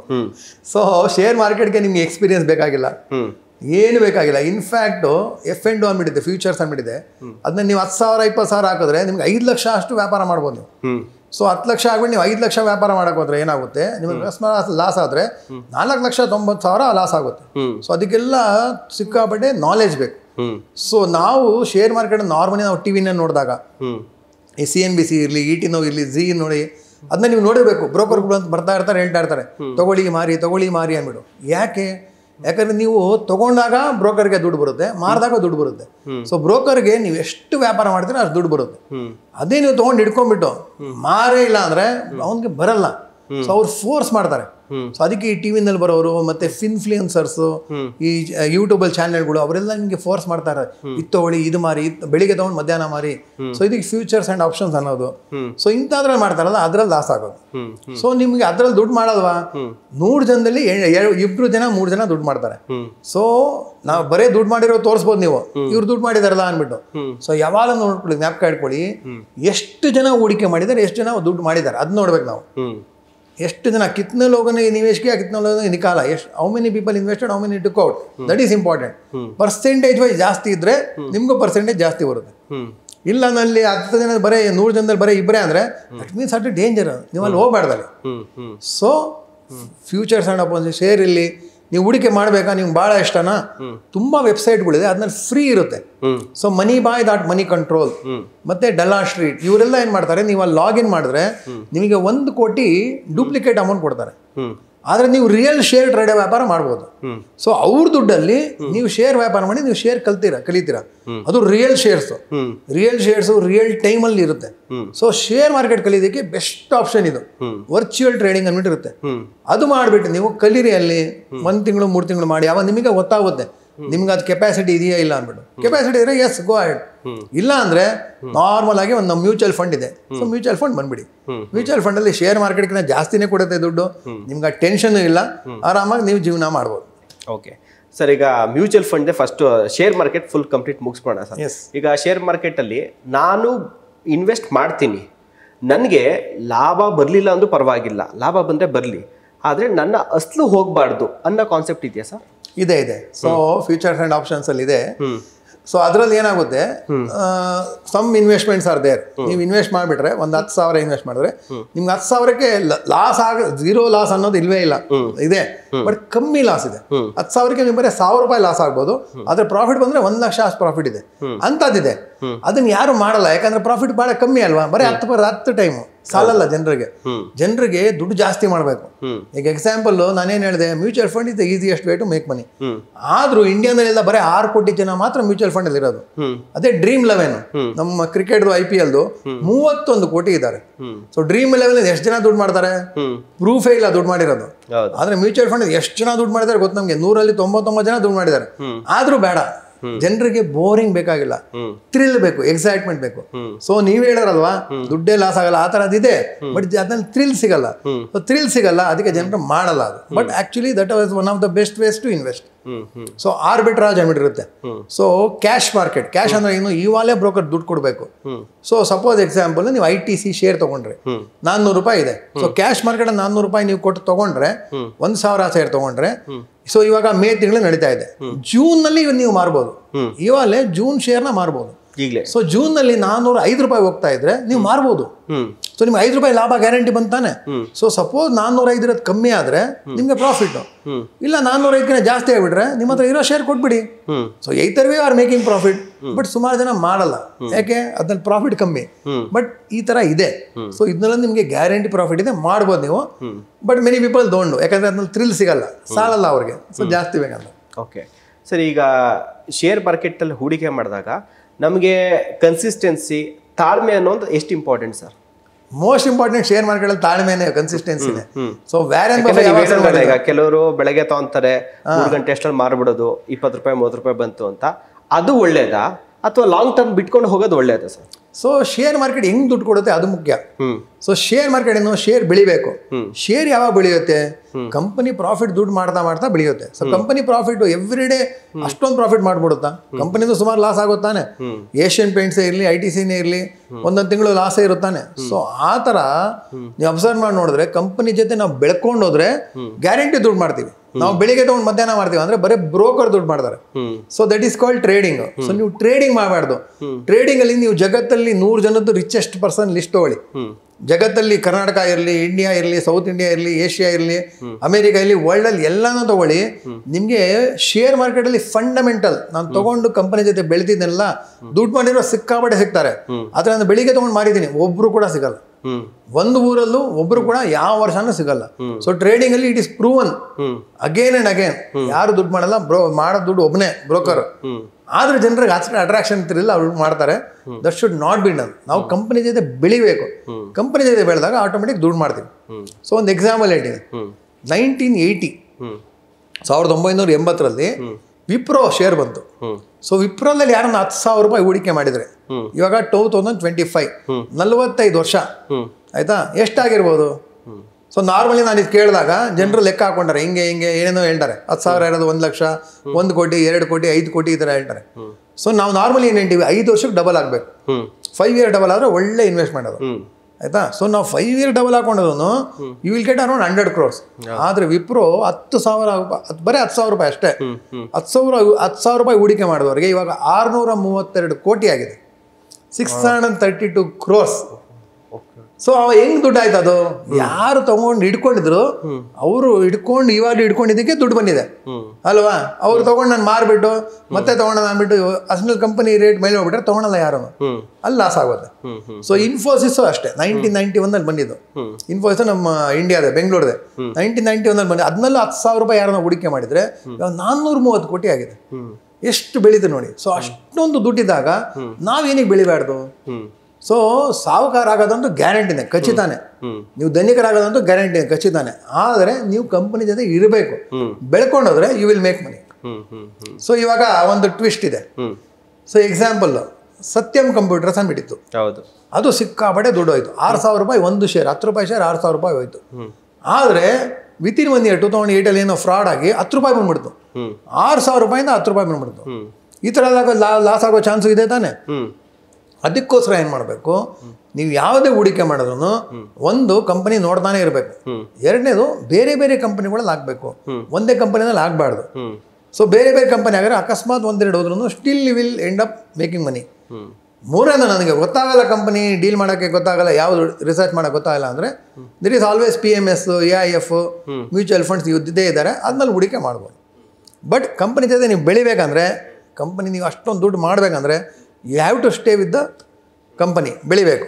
5 years, 10 years, 15 years, 20 years ಇದ್ದರೆ you can make huge amount of money. Sir, ಇನ್ನು ಈಗ ಶೇರ್ ಮಾರ್ಕೆಟಲ್ಲಿ ಇನ್ವೆಸ್ಟ್ ಮಾಡಬೇಕು ಅಂದರೆ ಎಷ್ಟು ಅಮೌಂಟಿಂದ ಸ್ಟಾರ್ಟ್ ಆಗುತ್ತೆ ಸರ್? ಒಂದು ಶೇರ್ ಈಗ ಯಾವುದೋ ಒಂದು ಕಂಪ್ನಿದು ಎಕ್ಸ್ ಕಂಪ್ನಿದು ಯಾವುದೋ ಒಂದು ಶೇರ್ ಅಂತ ಬಂತು ಅಂದರೆ ಮಿನಿಮಮ್ ಇಷ್ಟು ಅಮೌಂಟೇ ಇರುತ್ತೆ? ಹಂಗೇನಿಲ್ಲ. 2 ರೂಪಾಯಿ ಶೇರು ಇದೆ, 5 ರೂಪಾಯಿ ಶೇರು ಇದೆ. ನೀವು ಒಂದು ಶೇರ್ ಕೂಡ ತೊಗೊಬೋದು. So even 1 share you can buy. So ನಿಮಗೆ 1 ಲಕ್ಷ ಇರೋರೆ 1 ಲಕ್ಷ ಬಂದಮೇಲೆ ನಾನು ಶೇರ್ ಮಾರ್ಕೆಟ್ ಆಗ್ಬೋದು, ಆ ಥರ ಏನಿಲ್ಲ. ನಿಮ್ಮ ಹತ್ರ 100 ರೂಪಾಯಿ ಇದ್ರೂ ನೀವು ಶುರು ಮಾಡ್ಬೋದು. ನಿಮಗೇನು ಬೇಕು, ಫಸ್ಟ್ ಥಿಂಗ್ ನಿಮಗೆ ಪೇಷನ್ಸ್ ಇರಬೇಕು. ನನ್ನ ದುಡ್ಡು ಬರುತ್ತೆ, ಬಟ್ ಇವಾಗಲೇ ಬರಲ್ಲ, ಸ್ವಲ್ಪ ದಿನ ಆದಮೇಲೆ ಬರುತ್ತೆ, ಸ್ವಲ್ಪ ವರ್ಷ ಆದಮೇಲೆ ಬರುತ್ತೆ, then you will make money. ಎರಡನೇದು, ನೀವು ರಿಸರ್ಚ್ ಮಾಡಬೇಕು. ಯಾರೋ ಒಂದು ಟಿವಿನಲ್ಲಿ ಹೇಳಿದ್ರು, ಎಲ್ಲೋ ಒಂದು ಕೇಳಿದೆ ನಾನು, ಆ ಥರ ಅಲ್ಲ. ನೀವು ರಿಸರ್ಚ್ ಮಾಡಬೇಕು. ರಿಸರ್ಚ್ ಮಾಡಿದ್ರೆ ತುಂಬ ವೆಬ್ಸೈಟ್ಗಳಿದೆ, ಅಲ್ಲೋಗ್ಬಿಟ್ಟು ರಿಸರ್ಚ್ ಮಾಡ್ಬೋದು. ಇಲ್ಲ ಒಳ್ಳೊಳ್ಳೆ ಪೇಯ್ಡ್ ಬ್ರೋಕರ್ಸ್ ಇದ್ದಾರೆ, ಅವ್ರ ಹತ್ರ ಹೋಗ್ಬಿಟ್ಟು ಕೇಳಿದ್ರು ಹೇಳ್ತಾರೆ. ಬಟ್ ಬೆಸ್ಟ್ ರಿಸರ್ಚ್ ಮಾಡಿದ್ರೆ you will always make money. And company ಜೊತೆ ಬೆಳಿಬೇಕು. ಸೊ ನೀವು ಅಕಸ್ಮಾತ್ 100 ರೂಪಾಯಿಗೆ ಯಾವುದೋ ಒಂದು ಶೇರ್ ತೊಗೊಂಡ್ರೆ ಅದು 200 ರೂಪಾಯಿ ಆಯಿತು, ಮಾರಿಬಿಡೋದಲ್ಲ. 200 ರೂಪಾಯಿಂದ 400 ರೂಪಾಯಿ ಹೋಗೋ ಚಾನ್ಸ್ ಇರುತ್ತಲ್ಲ. ಕಂಪನಿ ಇಷ್ಟು ಬೆಳೆದ್ರೆ ಇನ್ನೂ ಬೆಳಿಬೋದು. ಸೊ ಎಕ್ಸಾಂಪಲ್ ನಾವು ಹೇಳಿದ್ವಲ್ಲ, ವಿಪ್ರೋದು ಇವಾಗ ಹೇಳಿದ್ವಲ್ಲ, 10,000 ರೂಪಾಯಿ ಇರೋದು 630 ಕೋಟಿ. ಸೊ 10,000 ರೂಪಾಯಿ ಇರೋದು 10 ಲಕ್ಷ ಆಗ್ಬಿಟ್ಟು, ಇನ್ನೇ 10 ಲಕ್ಷ ಆಗಿದೆ, ಇನ್ನೇನು ಅಂದ್ಬಿಟ್ಟು ಸುಮಾರು ಜನ ಮಾರಿರ್ತಾರೆ. ಇಲ್ಲ 10 ಕೋಟಿ ಹೋದಾಗ ಮಾರಿರ್ತಾರೆ, 100 ಕೋಟಿ ಹೋಗಿದೆ ಅಂದ್ರೆ ಸುಮಾರು ಜನ ಮಾರಿರ್ತಾರೆ. ನಾವು ಕಂಪನಿ ಜೊತೆ ಬೆಳಿಬೇಕಂದ್ರೆ we have to stay with the company. ಡಿವಿಡೆಂಡ್ಗಳು ಬರುತ್ತೆ, dividends that should be more than enough. ಯಾಕಂದರೆ ಎವ್ರಿ ಕಂಪನಿ ದುಡ್ಡು ಮಾಡಿದಾಗ, ಪ್ರಾಫಿಟ್ ಮಾಡಿದಾಗ ಶೇರಿಂದ ಬೆಳೆಯುತ್ತೆ, ಬಟ್ ಕಂಪನಿನಲ್ಲಿರೋ ಲಾಭದಲ್ಲಿ ನಿಮ್ಗೆ ಸ್ವಲ್ಪ ಪರ್ಸೆಂಟೇಜ್ ಕೊಡ್ತಾರೆ, ಡಿವಿಡೆಂಡ್. ಆ ಡಿವಿಡೆಂಡಲ್ಲೇ ಸುಮಾರು ಜನ ಜೀವನ ಮಾಡ್ತಾರೆ. ಡಿವಿಡೆಂಡ್ಸಲ್ಲಿ ಆರಾಮಾಗಿ ಜೀವನ ಮಾಡ್ಕೊಂಡು you can stay forever. Okay sir, ಈಗ ಒಂದು ಕಂಪ್ನಿಗೆ ನಾನು ಹೂಡಿಕೆ ಮಾಡಿರ್ತೀನಿ, ಒಂದು 10 ಲಕ್ಷ ಹೂಡಿಕೆ ಮಾಡಿರ್ತೀನಿ, ನಾನು ಶೇರ್ ತೆಗೆದುಕೊಂಡಿರ್ತೀನಿ. ನನಗೇನೋ ಪರ್ಸ್ನಲ್ ಪ್ರಾಬ್ಲಮ್ ಆಯಿತು, ನಾನು ಇಮಿಡಿಯೇಟಾಗಿ ಆ ದುಡ್ಡು ನನಗೆ ಬೇಕು ಅಂತಂದರೆ ಆ ಶೇರ್ನ ನಾನು ಮಾರಲೇಬೇಕಾ, ಅಥವಾ ಆ ಕಂಪ್ನಿನವ್ರಿಗೆ ನನಗೆ ಬೇಡ, ನೀವೇ ಇಟ್ಕೊಳ್ಳಿ ಶೇರ್, ನನಗೆ ದುಡ್ಡು ಕೊಡಿ ಅಂದರೆ ಅವ್ರು ಕೊಡ್ತಾರಾ ಸರ್? ಸೊ ಶೇರ್ ನೀವು ತೊಗೊಂಡ್ಮೇಲೆ ನಿಮಗೆ ಮಾರೋದಕ್ಕೆ ಇಷ್ಟ ಇಲ್ಲ ಅಂದರೆ, ನಿಮ್ಮ ಕಂಪನಿ ಜೊತೆ ಬೆಳಿಬೇಕು, ಮಾರೋದಕ್ಕೆ ಇಷ್ಟ ಇಲ್ಲ ಅಂದರೆ ಶೇರ್ ಮೇಲೆ ಲೋನ್ ಕೊಡ್ತಾರೆ. So loan against mutual fund, loan against shares ಅಂದ್ಬಿಟ್ಟಿರುತ್ತೆ. ಅದು ತುಂಬಾ ಕಮ್ಮಿ ಇರುತ್ತೆ. ಇನ್ಫ್ಯಾಕ್ಟ್ 9%, 9% ಎಲ್ಲ ಸಿಗುತ್ತೆ. ಸೊ ಕಂಪನಿ 15% ಬೆಳೀತಾ ಇದೆ, ಬಟ್ ನಿಮ್ ಬಡ್ಡಿ ಕೊಡೋದು 9% ಅಂದ್ರೆ ಆಬ್ವಿಯಸ್ಲಿ ನೀವು ಮಾರಕ್ಕೆ ಹೋಗಬಾರ್ದು. ಪ್ಲಸ್ ನಿಮ್ಗೆ ಡಿವಿಡೆಂಡ್ ಬೇರೆ ಬರುತ್ತೆ. ಸೊ ನಿಮ್ಗೆ ಆಕ್ಚುಲಿ ನೆಟ್ ಆಗಿ ನಿಮಗೆ ಬರೀ 7% ನಿಮ್ಗೆ ಇಂಟ್ರೆಸ್ಟ್ ಬೀಳೋದು. So that actually make sense. ನಿಮ್ಗೆ ಏನೊಂದು ದುಡ್ಡು ಬೇಕಂದ್ರೆ ಶೇರ್ನ ಮಾರಕ್ಕೆ ಹೋಗಬೇಡಿ, ಮ್ಯೂಚುವಲ್ ಫಂಡ್ ಮಾರಕ್ಕೆ ಹೋಗಬೇಡಿ. ಅದಕ್ಕೆ ಲೋನ್ ಅಗೇನ್ಸ್ಟ್ ಮ್ಯೂಚುವಲ್ ಫಂಡ್ ಬರುತ್ತೆ, ಲೋನ್ ಅಗೇನ್ಸ್ಟ್ ಶೇರ್ಸ್ ಬರುತ್ತೆ. ಅದನ್ನ ಬಡ್ಡಿ ಕೊಟ್ಬಿಟ್ಟು ದೆನ್ ಕಂಪನಿ ಜೊತೆ ಬೆಳೀತಾ ಇದೆ, ಮ್ಯೂಚುವಲ್ ಫಂಡ್ ಬೆಳೀತಾ ಇದೆ, ಅದ್ರಲ್ಲಿ ದುಡ್ಡು ಮಾಡ್ಬೋದು. ಸರ್, ಇನ್ನು ಈಗ ಶೇರ್ ಮಾರ್ಕೆಟ್ ಬಗ್ಗೆ ಎಲ್ಲ ತಿಳ್ಕೊಂಡು, ಈಗ ಶೇರ್ ಮಾರ್ಕೆಟ್ ಅಂತ ಬಂದಾಗ ವ್ಯಾರನ್ ಬಫೆ ಹೆಸರು ತುಂಬಾ ಪ್ರಚಲಿತದಲ್ಲಿದೆ. ಅದರಲ್ಲಿ ಎಕ್ಸ್ಪರ್ಟ್ ಇರೋರಿಗೆಲ್ಲರಿಗೂ ಅವ್ರಿಗೆ ಗೊತ್ತಿದೆ, ಸಾಮಾನ್ಯ ಜನರು ಗೊತ್ತಿಲ್ಲ. ಯಾಕೆ ಸರ್ ಈ ವ್ಯಾರನ್ ಬಫೆ ಅನ್ನೋ ಹೆಸರು ಯಾಕೆ ಇಷ್ಟೊಂದು ಫೇಮಸ್ ಈ ಫೀಲ್ಡ್ ಅಲ್ಲಿ? ಸೊ ವ್ಯಾರನ್ ಬಫೆ ನಾವು ಯಾವಾಗಲೂ ಕೇಳಿದಾಗ ವ್ಯಾರನ್ ಬಫೆ ಏನಕ್ಕೆ ಸಕ್ಸಸ್ಸು ಅಂದ್ಬಿಟ್ಟು ಕೇಳಿದ್ರೆ, ಸೊ ಫಸ್ಟ್ ಪಾಯಿಂಟು ಅವರು 11 ವರ್ಷಕ್ಕೆ ಶುರು ಮಾಡಿದ್ರು. ಆಯ್ತಾ? 11 ವರ್ಷ. ಸೊ ನಾವು 11 ವರ್ಷಕ್ಕೆ ಶುರು ಮಾಡಕ್ ಆಗಿಲ್ಲ. ಸೊ ನಾವು ಅವನ ಪ್ರಾಫಿಟ್ ಬರೋಲ್ವಾ? First point. ಎರಡನೇದು, ಅವರು ತುಂಬಾ ಪೇಷನ್ಸ್ ಆಗಿ ಇಟ್ಕೊಂಡಿದ್ರು ಶೇರ್ಗಳು. ಅವ್ರು ಇವಾಗ 94 ವರ್ಷ, ಇವಾಗಲೂ ಕೂಡ ಅವರು 94 ವರ್ಷ ಆಗಿರೋನು ಇಲ್ಲಿಂದ 10 ವರ್ಷಕ್ಕೆ ಯಾವ ಶೇರ್ ತಗೊಳ್ಳಿ, ಈ ತಗೊಂಡ್ರೆ 10 ವರ್ಷಕ್ಕೆ ದುಡ್ಡು ಮಾಡ್ತಾರೆ, ಅದನ್ನ ಯೋಚನೆ ಮಾಡ್ತಾರೆ. ಅಂದ್ರೆ ಯಾವಾಗಲೂ ಲಾಂಗ್ ಟರ್ಮ್ ಯೋಚನೆ ಮಾಡ್ತಾರೆ. ಮೂರನೇದು, ಅವರು ಆಪಲ್, ಕೋಕೋ ಕೋಲಾ ಇದೆಲ್ಲ ಶೇರ್ ತಗೊಂಡ್ರು ಇನ್ನೂ ಮಾರಿಲ್ಲ ಅವರು. ಅಂದ್ರೆ ಅವ್ರ ಕಂಪನಿ ಜೊತೆ ಬೆಳೆದ್ರು. ಇದೆಲ್ಲ ಇದೆ. ಇದೆಲ್ಲ ಬಿಟ್ಟು ಒಂದು ಸ್ಪೆಷಲ್ ಇದೆ, ಅದು ವ್ಯಾರನ್ ಬಫೆಗೆ ಇತ್ತಲ್ಲ, ಅದು ನಮಗೂ ಇದೆ. ಅದು ನಾವು ಮಾಡ್ಬೋದು. ಅಂದ್ರೆ ನಾವು ವ್ಯಾರನ್ ಬಫೆ ಬೀಟ್ ಮಾಡ್ಬೋದು. ಏನದು ವ್ಯಾರನ್ ಬಫೆ? ನೀವು ಅಬ್ಸರ್ವ್ ಮಾಡಿ ನೋಡಿ, ಅವ್ರು ಯಾವಾಗ ಹುಟ್ಟಿದ್ದು? 1920 1929 ಸೊ 1929 ಹುಟ್ಟಿದ್ರು. ಅವಾಗ ಹೆಂಗಿತ್ತು ಅಂದ್ರೆ, ಎಲ್ಲಿ ಹುಟ್ಟಿದ್ರು ಅವರು? ಅಮೆರಿಕಾದಲ್ಲಿ ಹುಟ್ಟಿದ್ರು. ಅದೇ ವ್ಯಾರನ್ ಬಫೆ ಅಫ್ಘಾನಿಸ್ತಾನದಲ್ಲಿ ಹುಟ್ಟಿದ್ರೆ ದುಡ್ಡು ಮಾಡ್ತಾ ಇದ್ರಾ? ಅದೇ ವ್ಯಾರನ್ ಬಫೆ 1929 ಹುಟ್ಟಿದಿರಾ, ಇವಾಗ 2025 ಹುಟ್ಟಿದ್ರೆ ದುಡ್ಡು ಮಾಡ್ತಾ ಇದ್ರಾ? ಸೊ ಅಮೆರಿಕ ಅವಾಗ 1929 ಹೆಂಗಿತ್ತು, ಅದೇ ಪೊಸಿಷನ್ ಅಲ್ಲಿ ಇಂಡಿಯಾ ಇದೆ. ಇಂಡಿಯಾ 2025 ಅಂದ್ರೆ 2015 ಸ್ಟಾರ್ಟ್ ಆಗಿದೆ. ಇಂಡಿಯಾನು ಅದೇ ಪೊಸಿಷನ್ ಇದೆ. ಸೊ ವಿಚ್ ಮೀನ್ಸ್ ನಮಗೆ ವ್ಯಾರನ್ ಬಫೆ ಅಷ್ಟೇ ಕೆಪಾಸಿಟಿ ಇದೆ. ಯಾಕಂದ್ರೆ ಇಂಡಿಯಾ ಸಿಕ್ಕಾಪಟ್ಟೆ ಬೆಳೀತಾ ಇದೆ. ವರ್ಲ್ಡ್ ಅಲ್ಲಿ ಎಲ್ಲ ಕಂಟ್ರಿಗಳಲ್ಲಿ ಯಾವ ಕಂಟ್ರಿ ಕನ್ಸಿಸ್ಟೆಂಟ್ ಆಗಿ ಬೆಳೀತಾ ಇದೆ ಅಂದ್ರೆ that is India.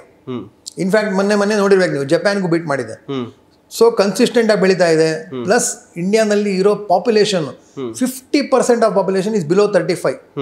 So 35 years ಒಳಗಡೆ ಇರೋರು 50% ಇದ್ದಾರೆ ಅಂದ್ರೆ ನೀವು ಜಸ್ಟ್ ಯೋಚನೆ ಮಾಡಿ ಅವ್ರು ಎಷ್ಟು ಸಂಪಾದನೆ ಮಾಡ್ತಾರೆ, ಎಷ್ಟು ಖರ್ಚು ಮಾಡ್ತಾರೆ. ಸೊ ನೆಕ್ಸ್ಟ್ 20 ವರ್ಷ ನಾ ಭೂತೋ ನ ಭವಿಷ್ಯತಿ, ಅಷ್ಟು ದುಡ್ಡು ಮಾಡುತ್ತೆ ಇಂಡಿಯಾ.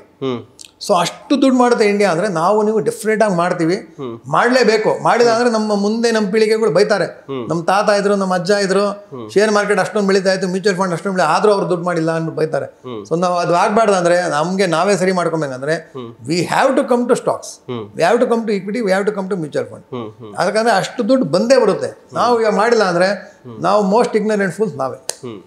ಸರ್, ಈಗ ರೀಸೆಂಟ್ ಆಗಿ ನಾವು ಜಪಾನ್ನ ಹಿಂದಿಕ್ಕಿದ್ದೀವಿ GDP-ನಲ್ಲಿ. ಇದು ಹೇಗೆ ಸರ್ ನಮ್ಮ ಶೇರ್ ಮಾರ್ಕೆಟ್ ಬಗ್ಗೆ, ನಮ್ಮ ಮ್ಯೂಚುವಲ್ ಫಂಡ್ಸ್ಗಳ ಬಗ್ಗೆ, ನಮ್ಮ ಹೂಡಿಕೆ ಬಗ್ಗೆ ಯಾವ ರೀತಿಯಾಗಿ ಇಂಪ್ಯಾಕ್ಟ್ ಆಗುತ್ತೆ ಇದ್ರ ಮೇಲೆ? ಸೊ GDP ಅಂದ್ರೆ ಫಸ್ಟ್ ಏನಂದ್ರೆ, GDP ಅರ್ಥ ಮಾಡ್ಕೊಳ್ಳೋಣ. GDP ಅಂದ್ರೆ ಗ್ರಾಸ್ ಡೊಮೆಸ್ಟಿಕ್ ಪ್ರಾಡಕ್ಟ್. ಅಂದ್ರೆ ನಿಮ್ಮ ಇನ್ಕಮ್ಮು, ನನ್ನ ಇನ್ಕಮ್ಮು, ಇವ್ರ ಇನ್ಕಮ್, ಎಲ್ಲರ ಇನ್ಕಮ್ ಸೇರಿಬಿಟ್ಟು ಎಷ್ಟು ಬರುತ್ತೆ ಅದನ್ನ ಗ್ರಾಸ್ ಡೊಮೆಸ್ಟಿಕ್ ಪ್ರಾಡಕ್ಟ್ ಅನ್ನೋದು. ಸೊ ಇಂಡಿಯಾದು ಇವಾಗ 4 ಕೋಟಿ 1 ಟ್ರಿಲಿಯನ್ ಡಾಲರ್ಸ್ ಆಗಿದೆ. $4.1 ಟ್ರಿಲಿಯನ್ ಆಗಿದೆ. ಜಪಾನ್ದು $4 ಟ್ರಿಲಿಯನ್. ಸೊ ಇಂಡಿಯಾ ಬೀಟ್ ಮಾಡಿದೆ ಜಪಾನ್ಗೆ. ಆದರೆ ಒಂದು ವಿಷಯ ಇದೆ, ಇದು ಜಪಾನ್ ಆಕ್ಚುಲಿ 2010 $6 ಬಿಲಿಯನ್ ಇತ್ತು. ಸೊ $6 ಬಿಲಿಯನ್ ಆಕ್ಚುಲಿ ಕಮ್ಮಿ ಆಗಿದೆ. ಅದು Japan has come down. So ಜಪಾನ್ದು ನಾವು ಹೋಲಿಕೆ ಮಾಡೋಂಗಿಲ್ಲ, ಯಾಕಂದ್ರೆ ಜಪಾನ್ ಕಮ್ಮಿ ಆಗ್ತಾ ಇದೆ. ಏನಕ್ಕೆ ಕಮ್ಮಿ ಆಗ್ತಾ ಇದೆ? ಬಿಕಾಸ್ ಅಲ್ಲಿ ಪಾಪ್ಯುಲೇಷನ್ ಇಶ್ಯೂ ಇದೆ. ಅಲ್ಲಿ 50% ಪಾಪ್ಯುಲೇಷನ್ 50 ವರ್ಷಕ್ಕಿಂತ ಮೇಲಿದ್ದಾರೆ. ಸೊ ನೀವೇ ಅಬ್ಸರ್ವ್ ಮಾಡಿ, ಒಂದ್ಸಲಿ ಮನುಷ್ಯ 50 ವರ್ಷ ದಾಟಿದ ಮೇಲೆ ಅವ್ರು ರಿಸ್ಕ್ ತೊಗೊಳಲ್ಲ. ಯಾವುದು ಹೊಸ ಅಂಗಡಿ ಹಾಕೋದು, ಹೊಸ ಶೋರೂಮ್ ಮಾಡೋದು, ಹೊಸ ಫ್ಯಾಕ್ಟ್ರಿ ಹಾಕೋದು ಮಾಡಲ್ಲ. ಸೊ ಆ ಥರ ದೇಶದಲ್ಲೇ ಎಲ್ಲ 50% ಪಾಪ್ಯುಲೇಷನ್ ಇದ್ದಾಗ ಆಬ್ವಿಯಸ್ಲಿ ಅವ್ರು ಹೊಸ ವ್ಯಾಪಾರ ಮಾಡಲ್ಲ. ಸೊ ಅದಕ್ಕೆ ಜಪಾನು ಕಮ್ಮಿ ಆಗ್ತಾ ಇದೆ. ಇಂಡಿಯಾದಲ್ಲಿ ಬರೀ ಯಂಗ್ಸ್ಟರ್ಸ್ ಇರೋದು. ಇನ್ಫ್ಯಾಕ್ಟ್ ಬರ್ತಾ ಬರ್ತಾ they will become more faster, more aggressive, and India will beat India will become number 2. ಚೈನಾಗೂ ಬೀಟ್ ಮಾಡಿಬಿಡುತ್ತೆ. ಸೊ ದಟ್ ಅಷ್ಟು ಫಾಸ್ಟಾಗಿ ಬೆಳೀತಾ ಇದೆ ಇವಾಗ. ಸೊ ಜಪಾನ್ ಅಷ್ಟು ಬೆಳೀತಾ ಇದೆಯಲ್ಲ, ಇಂಡಿಯಾನು ಹಂಗೆ ಆಗೋ ಚಾನ್ಸ್ ಇದೆಯಾ ಅಂದರೆ ಇನ್ನೂ ಒಂದು ವಿಷಯ ಇದೆ which is very important. So ಇವಾಗ ಶೇರ್ ಮಾರ್ಕೆಟ್ ಬಗ್ಗೆ ಎಲ್ಲ ಕೇಳ್ತಾರೆ, ಜಪಾನ್ದು share market, India share market. So Japan share market ನಮ್ಮದು ಸೆನ್ಸೆಕ್ಸ್ ಹೆಂಗಿದೆ, ನಿಫ್ಟಿ ಹೆಂಗಿದೆ, ಅಲ್ಲಿ ನಿಕ್ಕೈ ಅಂದ್ಬಿಟ್ಟಿದೆ. ಸೊ ನಿಕ್ಕೈ ಬಂದು 39,000 ಹೋಗಿತ್ತದು. 39,000 ಹೋಗಿ ಆಮೇಲೆ ಜಪಾನ್ ಕಮ್ಮಿ ಆದಾಗ ಅದು ಕಮ್ಮಿ ಹಾಕೊಂಡು ಬಂತದು. ಅದು ಕಮ್ಮಿ ಆಗಿಬಿಟ್ಟು ಇವಾಗ 34,000 ರೂಪಾಯಿ ಇದೆ. ಓಕೆ 39,034. ಇದು 39 ಯಾವಾಗ ಗೊತ್ತಾ ಟಚ್ ಆಗಿದ್ದು? 1989. 89 36 ವರ್ಷ ಮುಂಚೆ 39 ಹೋಗಿದ್ದು, ಇವಾಗ 34 ಇದೆ. ಅಂದರೆ 1989 ಶೇರ್ ಮಾರ್ಕೆಟ್ ಹಾಕಿದ್ರೆ ಜಪಾನ್ನಲ್ಲಿ ಇವತ್ತು ಕೂಡ ಲಾಸಲ್ಲಿದ್ದಾರೆ. ಎಷ್ಟು ವರ್ಷ ಆಯಿತು? 36 ವರ್ಷ ಆಯಿತು. ಇಂಡಿಯಾಗೂ ಅದೇ ಆಗೋ ಚಾನ್ಸ್ ಇದೆಯಲ್ವಾ? ಭಯ ಬರುತ್ತಲ್ವಾ? ಶೇರ್ ಮಾರ್ಕೆಟ್ ಮಾಡಬೇಕಾ ನಾವು? ಸೊ ಡಿಫ್ರೆನ್ಸ್ ಏನಿದೆ ಅಂದರೆ, ನಾನು ಹೇಳಿದ್ನಲ್ಲ, ಒಂದು ಪಾಪ್ಯುಲೇಷನ್, ಜಪಾನ್ ಪಾಪ್ಯುಲೇಷನ್ ಕಮ್ಮಿ ಆಗ್ತಾ ಇದೆ, ಇಂಡಿಯಾ ಪಾಪ್ಯುಲೇಷನ್ ಸಿಕ್ಕಾಪಟ್ಟೆ ಬೆಳೀತಾ ಇದೆ. ಎರಡನೇದು, ಆ 39,000 ಹೋಗಿತ್ತಲ್ವಾ, ಆ ಟೈಮಲ್ಲಿ ಜಪಾನ್ದು ವ್ಯಾಲ್ಯೂ ಇತ್ತಲ್ವಾ, ಬರೇ ಜಪಾನ್ನಲ್ಲಿ ಅಲ್ಲಿ ಒಂದು ಸೆಂಟ್ರಲ್ ಬಿಸ್ನೆಸ್ ಡಿಸ್ಟ್ರಿಕ್ಟ್ ಇದೆ, ನಮ್ಮ MG ರೋಡ್ ಥರ. ಬರೀ MG ರೋಡ್ ಭೂಮಿ ಬೆಲೆ ಎಷ್ಟಿತ್ತು ಅಂದರೆ ಎಂಟೈರ್ USA ಪರ್ಚೇಸ್ ಮಾಡ್ಬೋದು, ಅಷ್ಟು ರಿಚ್ ಆಗಿ, ಅಷ್ಟು ಕಾಸ್ಟ್ಲಿ ಆಗಿಬಿಟ್ಟಿತ್ತು. ಅಂದರೆ ಲೆಕ್ಕಕ್ಕೆ MG road 1 square foot 10 lakh ಇದ್ದಂಗೆ. 1 ಸ್ಕ್ವೇರ್ ಫುಟ್ 10 ಲಕ್ಷ ಚಾನ್ಸ್ ಇದೆಯಾ? ಇಲ್ಲ ಅಲ್ವಾ? So India is very reasonably priced. So India reasonably price ಇದೆ, ಬೆಳೀತಾ ಇದೆ. So that's why India Japan beat ಮಾಡಿದ್ರು we have to take it with a pinch of salt. ಯಾಕಂದ್ರೆ ಅವರು 6ರಿಂದ 4 ಬಂದಿದ್ದಾರೆ, but India is growing faster, so we don't have to worry. And ಇನ್ನೊಂದೇನೆಂದರೆ, ನೀವು ಜಗತ್ತಲ್ಲಿ ಯಾವುದೇ ದೇಶ ನೋಡಿ, ಇಂಡಿಯಾ ಒಂದೇ ದೊಡ್ಡ ಕಂಟ್ರಿಗಳಲ್ಲಿ ಫಾಸ್ಟಾಗಿ ಬೆಳೆಯೋದು ಇಂಡಿಯಾ ಒಂದೇ. ಸೊ ಆಬ್ವಿಯಸ್ಲಿ ನಾನೊಂದು ಧನಿಕ, ನಾನು ಅಮೇರಿಕಾದಲ್ಲಿ ಕೂತ್ಕೊಂಡು ನನ್ನ ಹತ್ರ ದುಡ್ಡಿದೆ, ನನ್ನ ದುಡ್ಡು ಬೆಳಿಬೇಕಂದ್ರೆ ನನಗೆ ಕಾಣಿಸೋ ಕಂಟ್ರಿಗಳು 3: ಒಂದು ಬ್ರೆಜಿಲ್, ಒಂದು ಇಂಡೋನೇಷಿಯಾ, ಒಂದು ಇಂಡಿಯಾ. 3 ಕಾಣಿಸ್ತಾ ಇರೋದು. ಅದ್ರಲ್ಲಿ ಇಂಡಿಯಾ ಒಂದೇ ಸ್ಟ್ರಾಂಗ್ ಆಗಿರೋ ಗೌರ್ಮೆಂಟು ಆ್ಯಂಡ್ ಪಾಲಿಸೀಸು, ಹೂಡಿಕೆಗೆ ಕರೆಕ್ಟ್ ಆಗಿರೋ ಪಾಲಿಸಿ ಮಾಡ್ತಾ ಇರೋದು. ಸೊ ನನ್ನ ದುಡ್ಡು ಬ್ಯಾಡ್ ಆದ್ರೂ ಇಂಡಿಯಾಗೆ ಬರುತ್ತೆ. ಸೊ ಇಂಡಿಯಾಗೆ ಬಂದಾಗ ಆಬ್ವಿಯಸ್ಲಿ ಇಲ್ಲಿ ವ್ಯಾಪಾರ ಜಾಸ್ತಿ ಆಗುತ್ತೆ, ಕೆಲಸದವ್ರಿಗೆ ಜಾಸ್ತಿ ಕೆಲಸ ಸಿಗುತ್ತೆ, and India will grow faster. So ನಾನು ಹೇಳ್ದಂಗೆ, ನಾವು ಭೂತೋ ನಾವು ಭವಿಷ್ಯತಿ, ಅಷ್ಟು ದುಡ್ಡು ಮಾಡುತ್ತೆ ಇಂಡಿಯಾ. ಸೊ ಇಂಥ ಟೈಮಲ್ಲಿ ನಾವು ಹೂಡಿಕೆ ಮಾಡಬೇಕು. ಸೊ GDP ಬೀಟ್ ಮಾಡಿದ್ದು it's A good news. Yes sir, ನಾನು ಸಾಕಷ್ಟು ನಿಮ್ಮ ಸಂದರ್ಶನಗಳನ್ನ ನಿಮ್ಮ ಇಂಟರ್ವ್ಯೂ ಮಾಡೋಕ್ಕಿಂತ ಮುಂಚೆ ಒಂದಷ್ಟು ನೋಡಿದೆ. ಅಲ್ಲಿ ನೀವು ಒಂದಷ್ಟು ನಂಬರ್ಗಳು ಹೇಳ್ತೀರಿ ಸರ್. ಅದರಲ್ಲಿ ಪರ್ಟಿಕ್ಯುಲರ್ 2 ನಂಬರು, ಒಂದೇನೋ ಮರೆತುಬಿಟ್ಟೆ 10,000 ಚಿಲ್ಲರೆ ಏನೋ ಅಂತ ಒಂದು ನಂಬರ್, ಇನ್ನೊಂದು 20,000 ಚಿಲ್ಲರೆ ಅಂತ. ಏನು ಸರ್ ಆ ಒಂದು ಸೂತ್ರ ಏನು ಅಂತ ಹೇಳಿ ಸರ್ ಅದು? ಓಕೆ, ಸೊ ಒಂದು ನಂಬರ್ ಬಂದು 28,000, 28,000. 28,000 ಏನಂದ್ರೆ, ನಮ್ಮ ಇಂಡಿಯನ್ ಗೌರ್ಮೆಂಟು ನಮ್ಮ ಲೈಫ್ ಸ್ಪ್ಯಾನ್, ಇಂಡಿಯಾನಲ್ಲಿರೋ ಮನುಷ್ಯರು ಎಷ್ಟು ದಿನ ಬದುಕ್ತಾರೆ ಅಂದರೆ ಅದನ್ನ 76.7 ಇಯರ್ಸ್ ಕೊಟ್ಟಿದ್ದಾರೆ. ಅದನ್ನ ನಾನು ದಿವಸದ ಲೆಕ್ಕ ಹಾಕೊಂಡಾಗ ಅರೌಂಡ್ 28,000 ದಿನ ಬರುತ್ತೆ. ಸೊ 28,000 ಅಂದರೆ ನಾವು ಅದನ್ನು 4 ಭಾಗ ಮಾಡ್ಕೊಂತೀವಿ. ಸೊ ನಮ್ಮ ಜೀವನನ 4 ಭಾಗ ಮಾಡ್ಕೊಳೋದು. ಸೊ 76 ವರ್ಷ ಆಗಿರೋದು 80 ವರ್ಷ ಹಾಕೋಣ. 0 to 20, 20ರಿಂದ 40 ವರ್ಷ, 40ರಿಂದ 60, 60ರಿಂದ 80. ಸೊ ನಾವು ಹುಟ್ಟಿದಾಗಿಂದ 20 ವರ್ಷವರೆಗೂ, ನಮಗೆ 20 ವರ್ಷ ಆಗೋವರೆಗೂ ಅದು ಟೈಮ್ ಹೆಂಗೆ ಹೋಗುತ್ತೆ ಗೊತ್ತೇ ಆಗಲ್ಲ ನಮಗೆ. ಆಟೋಮೆಟಿಕ್ ಹೋಗ್ಬಿಡುತ್ತೆ. ಸ್ಕೂಲು, ಕಾಲೇಜು ಗೊತ್ತೇ ಆಗಲ್ಲ ನಮಗೆ. 20 ವರ್ಷ ಆದ್ಮೇಲೆ ಗೊತ್ತಾಗುತ್ತೆ, ಅಯ್ಯೋ ನಾನು 20 ವರ್ಷ ಆಗೋಯ್ತಲ್ಲಪ್ಪ, ಎಷ್ಟು ಚೆನ್ನಾಗಿತ್ತು ಅಂದ್ಬಿಟ್ಟು. ಈ 20ರಿಂದ 40 ಇರುತ್ತಲ್ವಾ, ಅದು ಸಿಕ್ಕಾಪಟ್ಟೆ ಸ್ಟ್ರಗಲ್ ಇರುತ್ತೆ, ಬಟ್ ಏನೋ ಒಂದು ಖುಷಿ ಇರುತ್ತೆ. ಯಾಕಂದ್ರೆ ಎಲ್ಲ ಹೊಸದು, ಹೊಸ ಕಾಲೇಜು, ಹೊಸ ಫ್ರೆಂಡ್ಸು, ಹೊಸ ಕೆಲಸ, ಹೊಸ ಮನೆ, ಹೊಸ ಹೆಂಡತಿ, ಹೊಸ ಮಕ್ಕಳು, ಎಲ್ಲ ಹೊಸದು ನ್ಯೂ ಎಕ್ಸ್ಪೀರಿಯನ್ಸು. ಅದಕ್ಕೆ ಎಷ್ಟೇ ಸ್ಟ್ರಗಲ್ ಇದ್ರೂ ಮನುಷ್ಯ ಭಾಳ ಖುಷಿಯಾಗಿ ಪಾರ್ ಮಾಡಿಬಿಡ್ತಾನೆ. ಈ 40 to 60 ಅಲ್ಲ, ಇದು ಮೋಸ್ಟ್ ಡೇಂಜರಸ್. ಯಾಕಂದ್ರೆ ಮನುಷ್ಯ 40 ಹೋದಾಗ ಅವನ ಮಕ್ಕಳು 0 to 20 ಇರ್ತಾರೆ, ಅವ್ರ ತಂದೆ ತಾಯಿ 60 to 80 ಇರ್ತಾರೆ. ಸೊ ತಂದೆ ತಾಯಿ ಸಂಪಾದನೆ ಮಾಡ್ತಾ ಇಲ್ಲ, 0 to 20 ಮಕ್ಕಳು ಸಂಪಾದನೆ ಮಾಡ್ತಾ ಇಲ್ಲ. ಸೊ ಡಬಲ್ ಎಕ್ಸ್ಪೆನ್ಸು, ಡಬಲ್ ಅಲ್ಲ ಟ್ರಿಪಲ್ ಎಕ್ಸ್ಪೆನ್ಸು. ತಂದೆ ತಾಯಿನೂ ಸಂಪಾದನೆ ಮಾಡಿ ಅವ್ರಿಗೂ ನೋಡ್ಕೊಬೇಕು, ಮಕ್ಕಳಿಗೂ ನೋಡ್ಕೊಬೇಕು, ಪ್ಲಸ್ ಇವೊಂದು ಖರ್ಚು ಇರುತ್ತೆ. ಇನ್ಫ್ಯಾಕ್ಟ್ ನೀವು ಅಬ್ಸರ್ವ್ ಮಾಡಿ, ಸುಮಾರು ಜನ ಹಾರ್ಟ್ ಅಟ್ಯಾಕ್ ಎಲ್ಲ ಬರೋ ಶುರು ಯಾವಾಗ, ರೋಗಗಳು ಬರೋದಿಲ್ಲ 40 ವರ್ಷ ದಾಟದ ಮೇಲೆ. ಅವಾಗ ಒಂದು ಗೊತ್ತಾಗುತ್ತೆ, ನನ್ ದುಡ್ಡು ಸಾಲ್ತಾ ಇಲ್ಲ, ನಾನು ಏನೇನೋ ಅನ್ಕೊಂಡಿದ್ದೆ, ನಾನು ಚಿಕ್ಕವನಿದ್ದಾಗ ಮದುವೆ ಆದಾಗ ನಾನು ಈ ತರ ಇರುತ್ತೆ ಜೀವನ, 40 ವರ್ಷಕ್ಕೆ ಗೊತ್ತಾಗುತ್ತೆ ಅವನಿಗೆ. ಸೊ ಈ 40 to 60 ಕರೆಕ್ಟ್ ಆಗಿದ್ರೆ ನಿಮ್ದು 60 to 80 ಚೆನ್ನಾಗಿರುತ್ತೆ. ಸೊ ನಿಮ್ 40 to 60 ಚೆನ್ನಾಗಿರ್ಬೇಕಂದ್ರೆ ನೀವು 20 to 40 ಸರಿಯಾಗಿ ಮಾಡ್ಕೊಬೇಕು. 20 to 40 ಸರಿಯಾಗಿ ಮಾಡ್ಕೊಬೇಕಂದ್ರೆ ಏನು, ನೀವು ಫಸ್ಟ್ ಟೈಮ್ ಕೆಲ್ಸಕ್ಕೆ ಬಂದಾಗ, ಫಸ್ಟ್ ಟೈಮ್ ನೀವು ಇದು ಮಾಡಿದಾಗ, ಯಾವುದೇ ಕೆಲಸ ಇರಲಿ ಎಷ್ಟೇ ಇರಲಿ, ನೀವು ಅಟ್ಲೀಸ್ಟ್ 100 ರೂಪಾಯಿನ ಸೇವಿಂಗ್ ಮಾಡ್ಕೊಂಡು ಹೋಗ್ಬೇಕು. ಇನ್ಫ್ಯಾಕ್ಟ್ ಒಂದು ಫಾರ್ಮುಲಾ ಇದೆ, ಅದನ್ನು ಬರ್ಕೊಂಬಿಡಿ, 50, 30, 20. 50, 30, 20 ಏನಿದೆ 50, 30, 20 ಅಂದರೆ, ನೀವು ಸಂಪಾದನೆ ಶುರು ಮಾಡಿದಾಗ ನೀವು ಏನೇ ಎಷ್ಟೇ ಇನ್ಕಮ್ ಇರಲಿ 50% ಅದನ್ನು ನಿಮ್ಮ ಡೈಲಿ ಖರ್ಚಿಗೆ, ನಿಮ್ಮ ದಿನನಿತ್ಯದ ಏನೇನು ಖರ್ಚುಗಳಿದೆ ಅದನ್ನು 50% ಹೋಗ್ಬೇಕು. ಆಯ್ತಾ? 20% ಕಂಪಲ್ಸರಿ ಸೇವ್ ಮಾಡಬೇಕು. ಈ 20% ಅಂದ್ರೆ ಜೀವನ ಪೂರ್ತಿ 20% ಇರಲೇಬೇಕು. ನಿಮ್ದು ಇನ್ಕಮ್ 1,000 ಇರಲಿ, 10,000 ಇರಲಿ, 1 ಲಕ್ಷ ಇರಲಿ, 1 ಕೋಟಿ ಇರಲಿ, 20% ಸೇವ್ ಮಾಡಬೇಕು ಪ್ರತಿ ತಿಂಗಳು. ನೀವು ಹೆಂಗೆ ಟ್ಯಾಕ್ಸ್ ಕಟ್ತೀರಾ, ನಾನು ಟ್ಯಾಕ್ಸ್ ಕಟ್ಟಲೇಬೇಕು GST, ಆ ಥರ ಇದು ಟ್ಯಾಕ್ಸ್ ಅಂದ್ಬಿಟ್ಟು ನೀವು ಕಟ್ಬಿಡ್ಬೇಕು, ಇಟ್ಬಿಡ್ಬೇಕು ಸೈಡಲ್ಲಿ. ಇನ್ನು ಮಿಕ್ಕಿದ 30% ಏನು ಬೇಕಾದ್ರೂ ಮಾಡ್ಕೊಳ್ಳಿ. ನೀವು ಊರುಗಳು ಸುತ್ತಿ ಬೈಕ್ ತೊಗೊಳ್ಳಿ, ಆ್ಯಪಲ್ ಮೊಬೈಲ್ ತೊಗೊಳ್ಳಿ, ಏನನ್ನ ಮಾಡಿ. ಬಟ್ ಈ 20%ನ ಜೀವನ ಪೂರ್ತಿ ಮಡಿಬಾರ್ದು. ಈ 20% ಸರಿ ಮಾಡ್ಕೊಂಡೋದ್ರೆ ಆಟೋಮೆಟಿಕ್ ನಿಮ್ಗೆ 40 to 60 ಚೆನ್ನಾಗಿರುತ್ತೆ, 60 to 80 ಚೆನ್ನಾಗಿರುತ್ತೆ. ಸೊ ಅದಕ್ಕೆ ನಾವು 28,000 ಹೇಳೋದು. ನೀವು 28,000 ಸರಿ ಇರಬೇಕಂದ್ರೆ most important is 20 to 40. So 20 to 40 ಸರಿ ಮಾಡ್ಕೊಂಡ್ಬಿಟ್ರೆ ಏನೆಲ್ಲ ಸರಿ ಹೋಗುತ್ತೆ. ಸೊ ಸಪೋಸ್ ನಂದು 40 ವರ್ಷ ದಾಟ್ಬಿಟ್ಟಿದೆ, ನಾನು ಹೆಂಗೆ ಮಾಡ್ಕೊಂಡಿದ್ದೆ ಇವಾಗ, ನಾನು ಆಗೋಯ್ತಾ ಲೈಫ್ ಅಂದರೆ ಇಲ್ಲ, even now you can do it. ಇವಾಗ ಏನು ಮಾಡಿ ನೀವು, ಇವಾಗ ಸುಮಾರು ಜನ ಹೇಳ್ತಾರೆ ಸರ್ ನನ್ನ ದುಡ್ಡೇ ಮೀಗಲ್ಲ, ನಂದು 50,000 ಸಂಬಳ ಇದೆ, 50,000 ಅಲ್ಲಲ್ಲೇ ಹೋಗ್ಬಿಡುತ್ತೆ, ನಂದು 1,000 ರೂಪಾಯಿ ಸೇವ್ ಮಾಡೋಕ್ಕಾಗಲ್ಲ ಅಂದ್ಬಿಟ್ಟು ಕೇಳ್ತಾರೆ. ಅದಕ್ಕೆ ನಾನು ಹೇಳ್ತೀನಿ, ಸೊ ನೀವು ಎಲೆಕ್ಟ್ರಿಸಿಟಿ ಬಿಲ್ 2,000 ಇರೋದು 2,500 ಆದರೆ ಕಟ್ತೀರಾ ಇಲ್ವಾ? ಕಟ್ತೀರಾ. ನಿಮ್ಮ ಪೆಟ್ರೋಲ್ ಬಿಲ್ಲು 1,000 ರೂಪಾಯಿ ಇದೆ, 1,500 ಆದರೆ ಕಟ್ತೀರಾ ಇಲ್ಲ? ಸೊ ನಿಮ್ಮ ಸ್ಕೂಲ್ ಫೀಸ್ ಮಕ್ಕಳದು 1,000 ಇರೋದು 1,500 ಆಯಿತು, ಹೆಂಗನ ಮಾಡಿ ಕಟ್ತೀರಾ ತಾನೆ. ಆ ಥರ ನೀವು ಈ ಥರ ಖರ್ಚು ಕಂಪಲ್ಸರಿ ಖರ್ಚು ನಾನು ಕಟ್ಟಲೇಬೇಕು, ಒಂದು ಆಬ್ಲಿಗೇಷನ್ ಥರ ಮಾಡಿ. Then you will find ways. ಆ ಥರ ಸೇವ್ ಮಾಡ್ಕೊಂಡು ಹೋಗಿ, then you will have something. ನೀವು 60 years ಆದಾಗ, ಯಾಕಂದರೆ ಇಂಡಿಯಾದಲ್ಲಿ ಪೆನ್ಷನ್ ಅನ್ನೋದು ಇಲ್ಲ. ಹೌದು. ಸೊ ಅದಕ್ಕೆ ನಿಮಗೆ ನೀವೇ ಪೆನ್ಷನ್ ಕ್ರಿಯೇಟ್ ಮಾಡ್ಕೊಬೋದು. ಸರ್ ಇನ್ನೂ ನಂಬರ್ ಏನೋ ಕೇಳಿದ್ದೆ ಸರ್, 10,000. 10,950 ಅದು ನಂಬರು. 10,950. ಇದೇನಂದ್ರೆ ಸುಮಾರು ಜನ ಏನು ಅನ್ಕೊಂಡಾರೆ, ನಾನು ರಿಟೈರ್ ಆದ್ಮೇಲೆ ನನ್ಗೇನು ಖರ್ಚಿರಲ್ಲ, ಆರಾಮಾಗಿರ್ಬೋದು ಅನ್ಕೊಂಡಾರೆ. ಸೊ ರಿಟೈರ್ ಆದ್ಮೇಲೆ ಲೆಕ್ಕ ಹಾಕೊಳ್ಳಿ ನೀವು, ದಿವಸಕ್ಕೆ 3 ಊಟ ಅಲ್ವಾ? ಹೌದು. 1, 2, 3 ದಿವಸಕ್ಕೆ 3 ಊಟ ಅಂದರೆ 365 ದಿನ. ಸೊ ಎಷ್ಟು ಊಟ ಆಯಿತು ವರ್ಷಕ್ಕೆ? 1,095 ಊಟ ಆಯಿತು. 1095. ನೀವು 10 ವರ್ಷ ಬದುಕಿರ್ತೀರ ಅಷ್ಟೇ ಅಂದ್ರೂ ನೀವು ಬರೀ ಊಟಕ್ಕೆ 10,900 ಊಟ ಮಾಡ್ತೀರ. ಅದು ಬರೀ ನೀವು, ನಿಮ್ಮ ಹೆಂಗಸರದ್ದು ಮಕ್ಕಳು ಹಾಕಿಲ್ಲ ನಾನು. ಸೊ ಒಂದು ಊಟಕ್ಕೆ ಬರೀ 100 ರೂಪಾಯಿ ಲೆಕ್ಕ ಹಾಕೊಂಡ್ರು ನಾನು ಖರ್ಚು, 100 ರೂಪಾಯಿ ಆವ್ರೇಜ್. ನಿಮಗೆ 10,95,000 ಬರೀ ಊಟಕ್ಕೆ ಬೇಕು. ಸೊ ಬರೀ ಊಟಕ್ಕೆ ಬೇಕಂದ್ರೆ ನಿಮ್ಮ ಮೆಡಿಕಲ್ ಖರ್ಚಿಗೆ, ನಿಮ್ಮ ಬಟ್ಟೆಗಳಿಗೆ, ನೀವು ಆಚೆ ತಿರುಗೋದಕ್ಕೆ, ಅದಕ್ಕೆಲ್ಲ ಖರ್ಚುಗಳಿದೆ ತಾನೆ. ಸೊ ಯಾವುದೇ ಕಾರಣಕ್ಕೂ 1 ಕೋಟಿ ಸಾಲಲ್ಲ.